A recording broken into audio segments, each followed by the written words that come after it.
Hey everyone, welcome back to Agenda Now. Today I want to break down a speech that could change the way you see unions and the people who work for our government. Repsor Maxine Dexter just delivered a message that's personal, urgent, and honestly, long overdue. Right from the start, Dexter puts it plainly. Federal workers are the backbone of everything government does. Think about it. Scientists, nurses, engineers, caseworkers, these are the folks making sure the gears keep turning. They're not some distant group. They're the reason things work at all. Now, here's where things get real. Dexter isn't pulling any punches. She's raising the alarm. Federal workers, she says, are under attack. There are renewed efforts to gut their collective bargaining rights. And this isn't just about budget lines or politics. It's about basic fairness, dignity, and making sure people can fight for decent pay and safe workplaces. Dexter's got skin in the game, too. She's been a union member herself.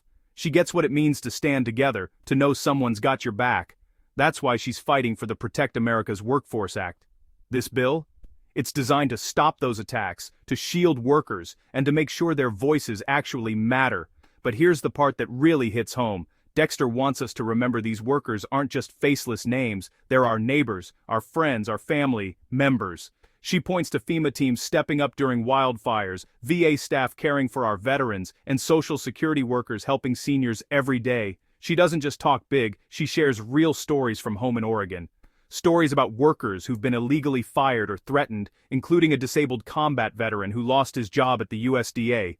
These aren't just stats, they're people facing real harm, and they deserve better. Dexter closes strong.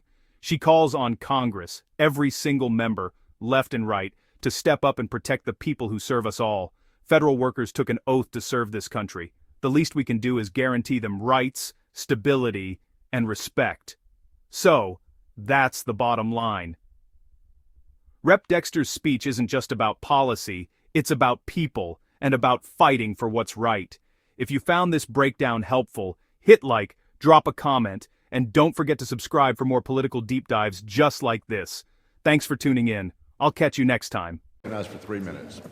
Thank you, Mr. Speaker, and thank you for yielding and for the leadership of our carrier. I rise today in defense of the people who make our government work, our federal workers. They are scientists, nurses, engineers, caseworkers, people who have dedicated their lives to public service. Unfortunately, these workers have found themselves under attack once again, as efforts to strip them of their collective bargaining rights continue. This is not just about national security, it's about ensuring these workers have a voice in their workplaces and the ability to negotiate for fair wages, decent working conditions, and dignity. As a former union member, I understand the critical importance of standing together for workers' rights. I know how unions can be a powerful force for change, ensuring working families have a fair shot at the American dream. That's why the Protect America's Workforce Act is so vital. It is time for Congress to come together in a bipartisan way to pass this legislation that will protect federal workers from attacks that threaten their livelihoods and their families. Federal workers are the backbone of our nation, from FEMA teams helping wildfire survivors to VA staff caring for our veterans to Social Security workers making sure our seniors can live with dignity. These are the people who serve us every day.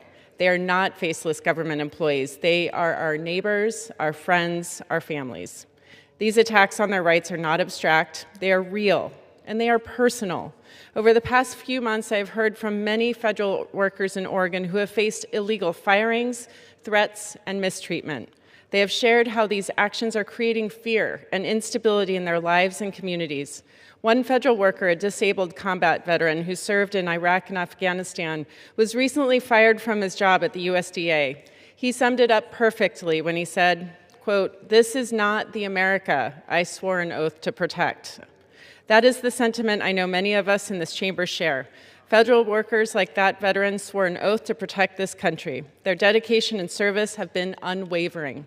We owe them the same commitment in return. I am grateful for the way we've come together across party lines to ensure the rights of our nation. I stand strong with our federal workers and with all working families across Oregon. I commend my colleagues for coming together to fight for what's right, and I'm eager to continue this work alongside all of you to prioritize the needs of working families. It's time we act. It's time we pass the Protect America's Workforce Act because our workers cannot wait. Congress must honor their service and ensure their rights are enshrined today. Thank you, Mr. Speaker. I yield back.